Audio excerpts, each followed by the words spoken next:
there, friends. Welcome back to Second Star to the Left. I'm Michelle, and this is my daughter, Billie. Hi. And here's where we'll share board game reviews, ramblings, and a few wrong turns along the scenic route.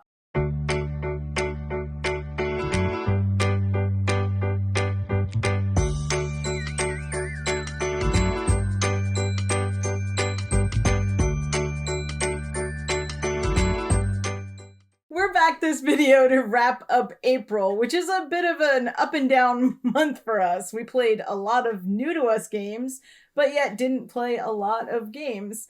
So we're going to tell you what games came in, what were our top 3 favorite games we played, each of us, and also if you stick around to the end, we have a surprise small giveaway. So make sure you check in at the end. Billie, do you want to start with your birthday games that came in this month? Yes. All right. What did you get for your birthday? Because I obviously don't know. Creature Comforts from Doolin over at Tablenauts. Thank you so much, Doolin. We're really excited to play this one. I came up today and popped out all the pieces. We watched Chrissy's video over on Two Sheep, One Wheat, so we're good on the rules. Now all we got to do is sit down and bring it to the table, which I'm sure we are going to do this week. Mm-hmm. So... thank you, Doolin. What else did you get for your birthday? Takenoko. Takenoko. That's the one. The cute panda game. Yeah. Billie got the cute panda game, which we actually have played now, and you got this and the expansion. Yes. Yeah, we played it once, but we played with the expansion with the cute little girl panda. Yeah, which was really fun. So now we finally know. But the whole girl panda's whole job was to make baby pandas, which felt weird. Okay. But it was really cute. But she's really cute. She was really cute, though. So now we finally know why everybody keeps saying, oh, this is such an adorable game. You should play this game. And it is adorable. And you should play that. So thank you again. So those were the games that you got for your birthday. We might have also... those were the board games I got for my birthday. Yes, you also got video games. I got Lego Star Wars. Uh-huh. And that doesn't go on the top 3 list. No, I had to be convinced not to put it on the list. Board game list. Board game. You want to make a video game list? That's a whole other video. That's too much pressure. Okay. I have to sneak them into these videos. So, in total, we got 11 games in this month, but we've already played 6 of them. So I think that's pretty good for us. That's almost half. It's more than half, ding dong. More than is still almost, because it's close to the middle. Okay. It's only over half by a little bit, so it's still almost half. Okay. We did talk about some of the games that came in our small space video. So we talked about... we did? Yeah, we did. We talked about Black Sonata a little bit, and we talked about Squabbling Goblins a little bit, and we talked about Moving Pictures a little bit. So if you want to know anything about those, then go check out that video. I'll put the link down below. We should play Squabbling Goblins. We should play Squabbling Goblins. And spoilers, it might be part of the giveaway. Well, no. So instead of running down our plays of the whole month, Billie and I are going to tell you our top 3 favorite games that we played this month, whether they're old or they're new. There's, I think, a mix of both on the list. For number 3, what did you have? Tussie Mussy, which I played for the first time earlier today. Yesterday. You played yesterday. Was it really yesterday? It was yesterday. I've had this game. This is one of the earliest Button Shy games I had. But I play it solo all the time or with more cooperative people who will play this with me until yesterday, and it was yesterday, when I convinced Billie to play it. And what was that? It's on your list of your favorite games you played this month? It was also the game I beat you in. Okay, well, you know what? Those are details we do not need to share. Tussie Mussy is a card game where you're trying to optimize a hand of 4 cards in front of you. Mm-hmm. And the way you get those cards is by drawing 2 cards, looking at them, and putting one face up and one face down for your opponent to choose. So you don't ever actually get to choose that card when it's your turn. And when your opponent slides them forward, you only get to see what's behind door number 1. So you don't get to check that other card. It makes it a lot of bluffing, a lot of did they put the really good card face down because I won't check it, or is the really good card face up because I know they would never do that. So playing with Billy is difficult. Hey! What? You're really good at bluffing. Yeah. Or as some people call it, lying. But anyway, you play over 3 rounds, and whoever has the most points wins. It's beautiful. It was designed by Elizabeth Hargrave with art by Beth Sobel, so the same combo that brought you Wingspan. It is just a really compact, fun game with just enough take that and just enough strategy to make you want to play over and over again. What's your number 3, Mom? My number 3 is Black Sonata, which is the solo hidden movement game. I just got this month, so this is one of the ones that's new, and I had a great time winning the first time and losing 5 times in a row after that. We are going to do a new series of videos called Solo-ish, where we run through some small box solo games while Billy mocks me. So it's not quite a solo game. No, I'll be helping. Oh, I'm sorry. While Billy assists Yes. with the solo game. And I think this one is up there on top of the list along with Tussie Mussy. So we're working on those. But this game is just, it's so clever how you're moving from location to location in old London, looking for Shakespeare's Dark Lady, and using these clues to try and track her movement, unless all of a sudden she's in the fog and then you can't find her. What's Shakespeare's Dark Lady? So there's a woman that gets mentioned repeatedly in Shakespeare's sonnets, and they refer to her as the Dark Lady, and her identity is unknown, and scholars have debated it for centuries now. And in this box, they give you a little book as well as the instructions on the history of the women who they think it could have been. And you're trying in this game to find that identity by, I don't know, chasing her around London and discovering her character traits. So wait, this game is you just chasing a woman around London? And she's not like a villain or anything. You're just chasing her. You're investigating. While she moves from location. Stop! It's not a creepy You're game. You're stalking this poor woman. You're not. You're just learning her Why? Character traits. Okay, look, it's just a hidden movement game. It's really great. The artwork is fun. It's a nice old map. And besides Billy mocking, it is not a creepy game. Right?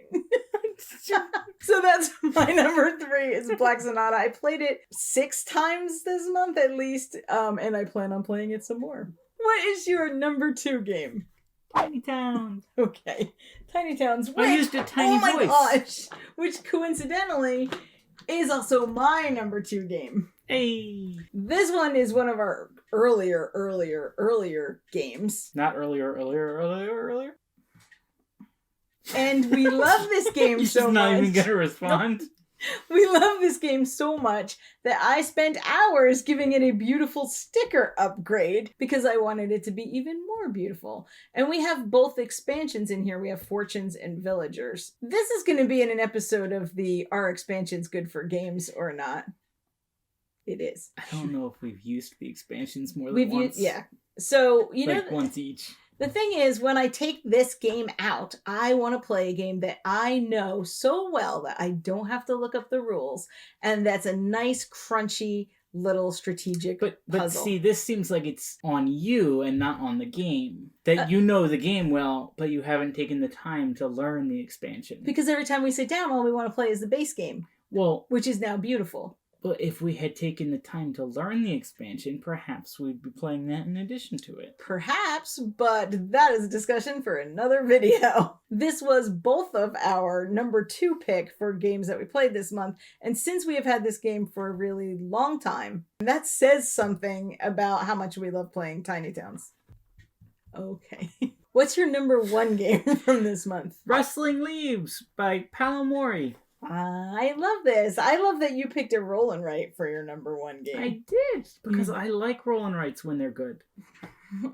The ones I like are good. I like this one a lot too. It just didn't quite make my list. Why do you like this one more than, let's say, Brushes of the Ganges? or some other game. I think even though this one is still a little abstract, it's simple and streamlined enough that it doesn't get in the way of anything. This is really a like straightforward fit the box onto the sheet kind of rolling, right? There's definitely strategy in what you're roll the dice, circle the boxes. Yeah. It's in what you're choosing and collecting, there's a strategy in where you place the boxes, but you're not getting combo after combo after combo. You're just filling in the spaces. Well, you're not getting combo after combo. There's no combos. There are. Oh, in the scoring. Yeah, well, where else would there be combos? In the actions, in like Fleet and Three Sisters, when you fill in a box, you get to fill in another box that lets you fill in another box that lets you fill in another box. That doesn't happen here. It's the combos come at scoring, where if you have enough bees and Remember flowers. Remember when I said it was fun because it was streamlined? Yes. Yeah. Okay. Well, so this is your number one. Actually, that's not fair. I still want to try Three Sisters. Okay, good, because we're going to. And we're also going to try Motor City when that shows up. Oh, yeah. Yeah, so... All right, but in the meantime...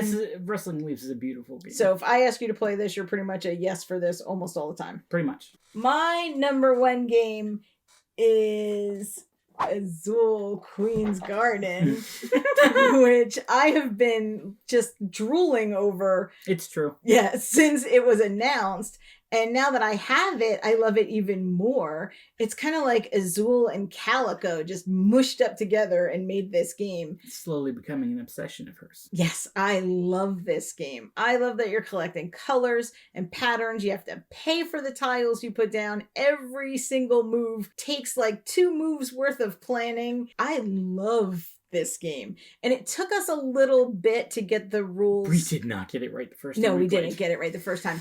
And it took a little bit, but once we got kind of the rhythm of the game, then it was not difficult. I think... No, once it clicked, it made a lot of sense. Yeah, once it clicked, it was good to go. And to be honest, once it clicked, all of the iconography on the player boards, on the scoreboard, it's really, really well done as soon as you know what that means. In this one, you're building out your garden instead of tiles on the factory floor, which is kind of thin as far as a theme goes. That's a super abstract game. It's a beautiful regular Azul. No, regular Azul is very strongly themed because you're actually lining up tiles in a pattern, and that's what the game is. You're lining up tiles in a pattern. Okay, so you're making patterns? Yes. Okay. But it's one of the, most, you're actually doing what the game is. Oh. What other games do you do what the game is? This one! No. You're planting flowers and birds. No, you're laying tiles on a board. Very pretty tiles on a very well-designed board. Okay, well, we're going to agree to disagree, but I think all of the Azuls have kind of beautiful themes that are lightly attached to the mechanics. I will fight you on the first one. There's going to be a lot of arguing. Strongly attached. But anyway, I will say easily that of the 2, because we skipped 2 and 3, of the 2, this is going to be my favorite. I would never give up the first one because it's just a classic, and it was one of the first board games that my family bought me as a gift, so that one's going to stay. There's definitely room for both of these in our collection. They're different enough. But this one makes my brain hurt in all the good ways. I love this little game, and I'm going to torture everyone until they play this game a lot. Azul Queen's Garden was my number one. In our last small space video, we talked about 2 Button Shy games, and you know how much I love Button Shy games, so I decided a lot. Cases and cases. I just ordered another case. I just ordered another case to put them in. And a couple more games. You might be defeating the whole wallet size part of them. I'm not. I need a case for the solo games and a case for the other games. And then the case for the backup games. There's a lot. But anyway, since we love them, and since we're really thankful for everyone who tunes into our absolute craziness here every video, we decided that we would do a small giveaway. So what we're going to give away is a copy of Tussie Mussy, plus the Flower Shop solo expansion so that you can play solo if people are grouchy and won't play with you. I'm never grouchy. We're going to give away a copy of Skulls of Sedlec, which is the really, really wonderful skull stacking game. And I'm including the Monstrance expansion so that you can play this one solo as well. The what expansion? It's called Monstrance. Oh, I thought you just were bad at saying words. No, that's what it's called. And it allows you to play by yourself by building a small little pyramid and then a shape that is on one of the like challenge cards. Mm. You can play this by yourself as well. This one is great at 1 or 2, so you'll be able to do both. And then lastly, one of our newest, we're giving away a copy of Squabbling Goblins, which is a 2-person bluffing goblin battle game, which we really enjoyed this month. It's by Emma Larkins, and it's new, and we have a copy here. So you will get all of these games. And what do you have to do to get them? Win. Well, yes, you have to win. All you have to do is subscribe, like this video, tell me what Button Shy game is your favorite, if you already have some, and if you don't, tell me which one of these you'd be looking forward to the most. We will let everybody know in about 2 weeks who won, and then we will send this off to the winner. Thank you so much for watching all of this silliness. If you like what you see, or if you'd like to keep watching until we get one right, then please like, subscribe, and share. And by the way, that gets you entered in the contest this time. If you'd like to find us on social media, including in our Discord, all of that information will be down below. As always, open tables, open minds, and play yourselves. Bye! I can't slide them, so... You could give them to me one at a time, you moon! No. One at a time! One can be too many.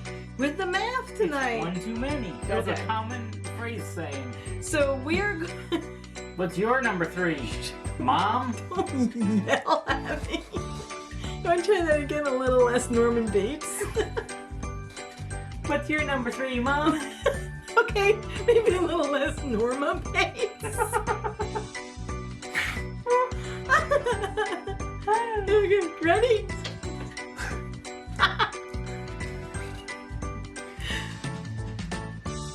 You want to try again? Oh no, you ask yourself now. I tried twice. Fine.